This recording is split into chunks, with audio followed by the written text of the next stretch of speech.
We do not invest in victims. We invest in survivors. And in ways both big and small, the narrative of the victim shapes the way we see women.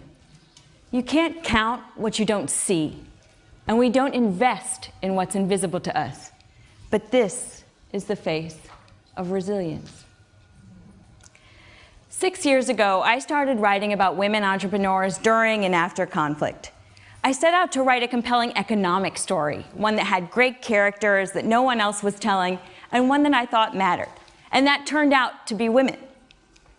I had left ABC News and a career I loved at the age of 30 for business school, a path I knew almost nothing about. None of the women I had grown up with in Maryland had graduated from college, let alone considered business school. But they had hustled to feed their kids and pay their rent. And I saw from a young age that having a decent job and earning a good living made the biggest difference for families who were struggling. So if you're going to talk about jobs, then you have to talk about entrepreneurs. And if you're talking about entrepreneurs in conflict and post-conflict settings, then you must talk about women, because they are the population you have left. Rwanda, in the immediate aftermath of the genocide, was 77% female. I want to introduce you to some of those entrepreneurs I've met and share with you some of what they've taught me over the years.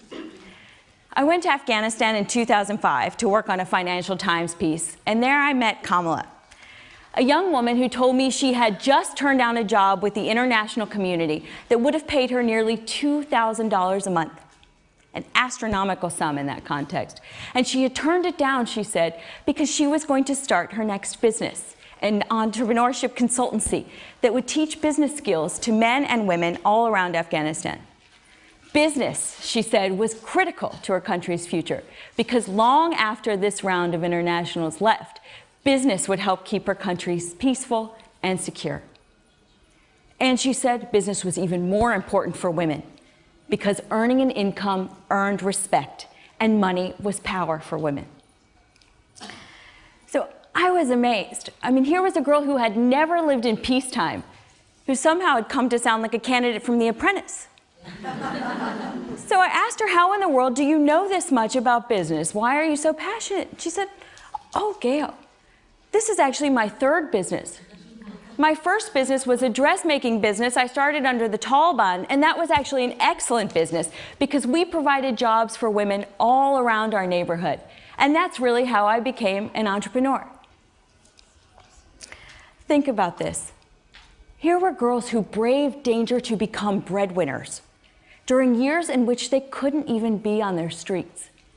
And at a time of economic collapse, when people sold baby dolls and shoelaces and windows and doors just to survive. These girls made the difference between survival and starvation for so many. I couldn't leave the story, and I couldn't leave the topic either, because everywhere I went, I met more of these women who no one seemed to know about or even wish to.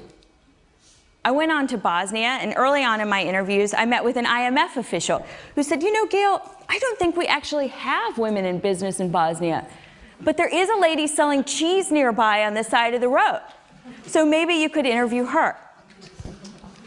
So I went out reporting, and within a day I met Narcisa Kavasovic, who at that point was opening a new factory on the war's former front lines in Sarajevo. She had started her business squatting in an abandoned garage, sewing sheets and pillowcases she would take to markets all around the city so that she could support the 12 or 13 family members who were counting on her for survival. By the time we met, she had 20 employees, most of them women, who were sending their boys and their girls to school. And she was just the start. I met women running essential oils businesses, wineries, and even the country's largest advertising agency. So these stories together became a Herald Tribune business cover. And when the story posted, I ran to my computer to send it to the IMF official. And I said, just in case you're looking for entrepreneurs to feature at your next investment conference, here are a couple of women.